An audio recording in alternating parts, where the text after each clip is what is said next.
Good morning, it's today again. Welcome back to Joseph's Reserves. I'm Joseph and I store 20% of my income in the form of rare coins and precious metals.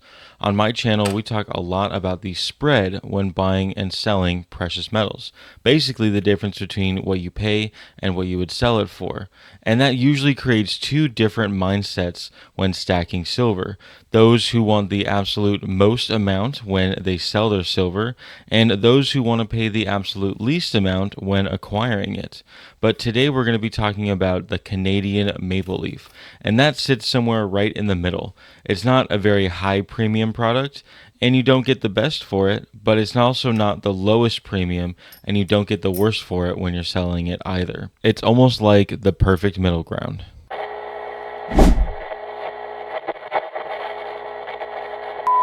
Congratulations to Maestro Metals for being the first to comment on yesterday's video. Thank you so much for the support. Y'all go down into the comments to find him and start a conversation. So today I want to show my Canadian stack. Not only my Canadian Maple Leafs, but some of the other Royal Canadian Mint series, and of course the 80% Canadian junk silver. When you first start stacking, you can see all the different options and it looks a little bit overwhelming. American Silver Eagles, generic rounds, constitutional silver, world silver, but then of course there's these Canadian Maple Leafs. And the things that attracted me to the Canadian Maple Leaf was that they seem to occupy a middle ground. They're recognizable all over the world, and they carry a lower premium than the American Silver Eagles. And they still come from a major sovereign mint, so they also enjoy the strong liquidity of a sovereign coin.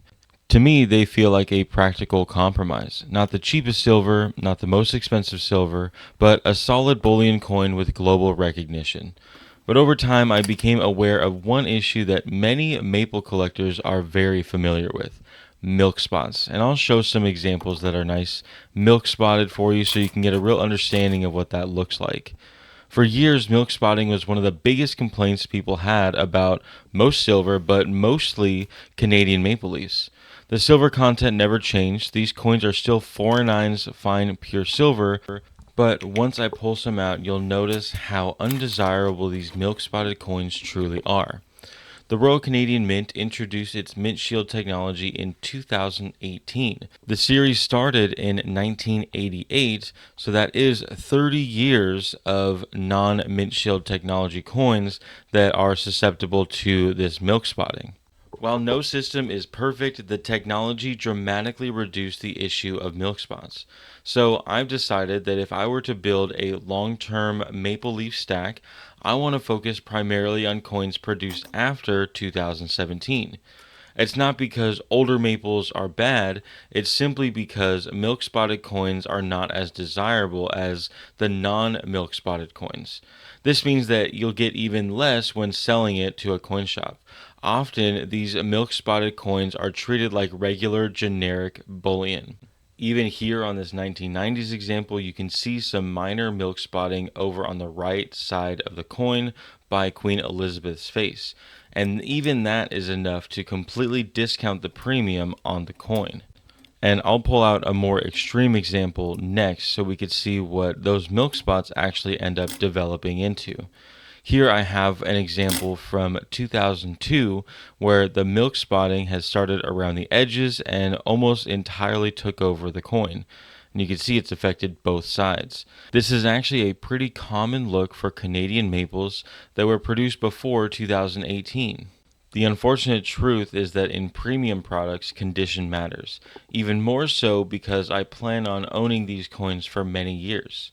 So what is my long-term goal when it comes to Canadian silver maples? A lot of people want maybe one tube, 25 ounces, or 100 ounces, 500 ounces. Some people aim for 1,000 ounces. My goal is a little bit more specific. Actually, I'm going to pause right here and talk about this coin.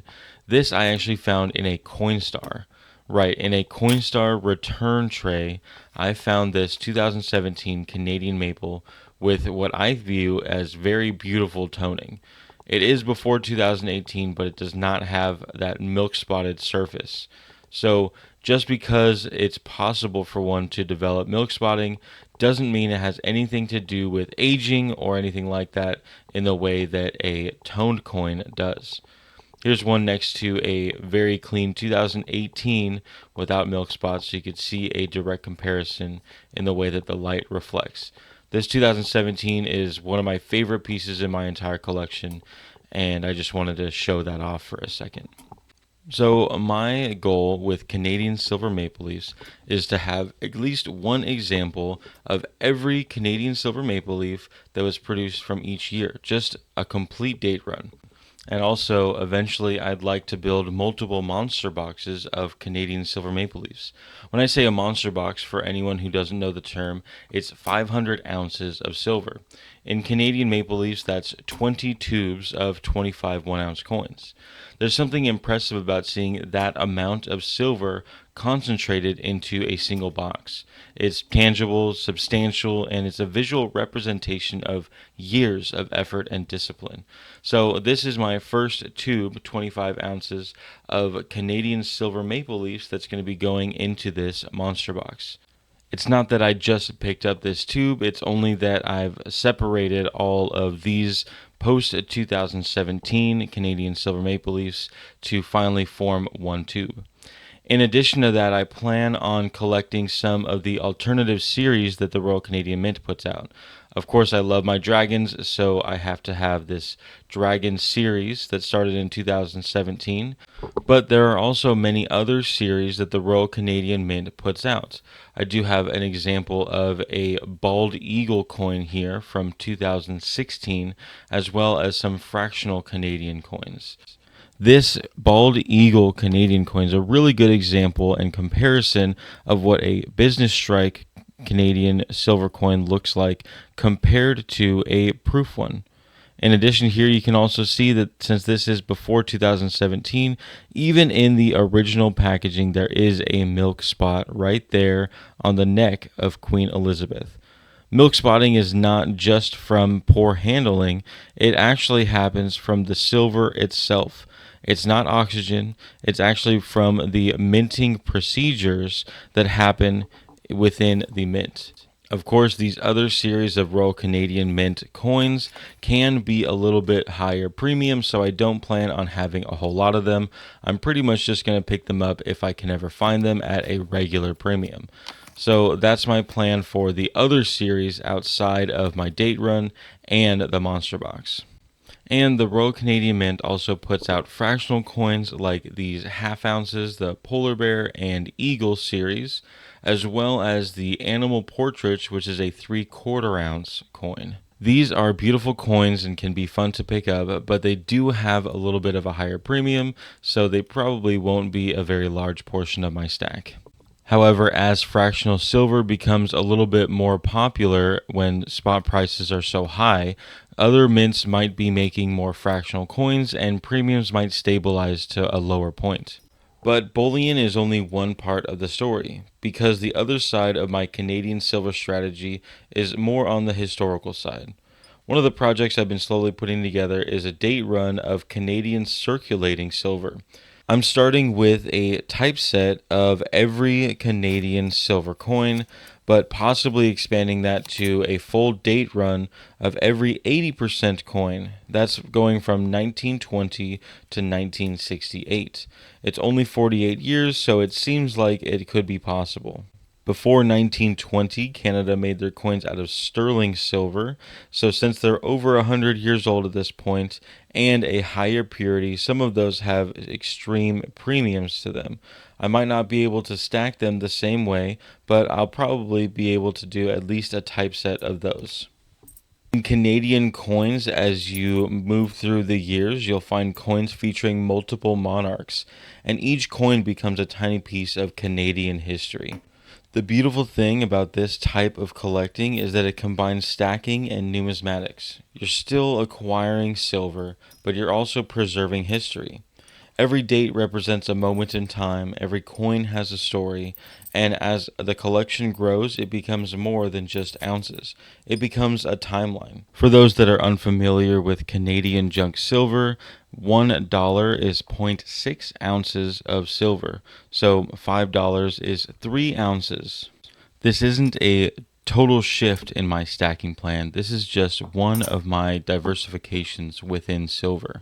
One reason I like the Canadian silver is because it sits alongside other areas of my stack. I still like American Silver Eagles, I still like American Constitutional Silver, and I still enjoy World Silver. I enjoy these historical silver dollars, but Canadian silver gives me another lane to travel, another area to study, another collection to build. And I think diversification isn't just about risk, it's also about interest. The more engaged you are with your stack, the more likely you are to stick with it over the long term. And long term consistency is often more important than short term perfection.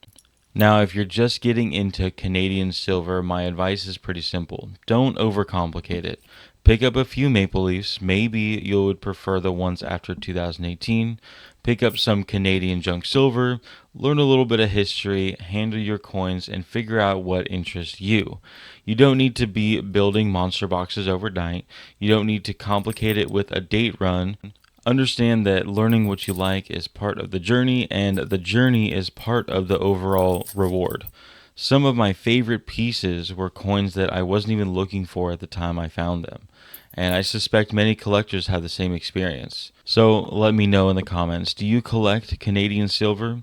And if you had to build a collection focused on one country, which country would you choose? As always, if you like the video, make sure to go down and hit the thumbs up button. Go into the comment section to start a conversation or continue one. Share the video with people you think may like it, and subscribe if you haven't already. To my long-term subscribers, thank you so much for the support. And don't forget to check out my website for merchandise, zip-up bags, coffee mugs, and of course my It's Today Again coffee. Every morning is a gift. Not yesterday, not tomorrow, today. It's Today Again is a reminder that God has given us this day once more, with new mercy, new opportunities, and real work to be done. It's the moment to show up, build good habits, and take hold of what's been placed in front of us. Whether it's putting in the work, staying disciplined, saving consistently, or simply choosing to be faithful in the small things, today is where it starts. Encourage one another daily as long as it is called today. Hebrews 3:13. So, take a breath, take a sip, and let's get to work. It's Today Again. You can now write me at Joseph's Reserves, 10160 Highway 242, Suite 800, number 401 in Conroe, Texas, zip code 77385. Make sure to include your information so I can write you back.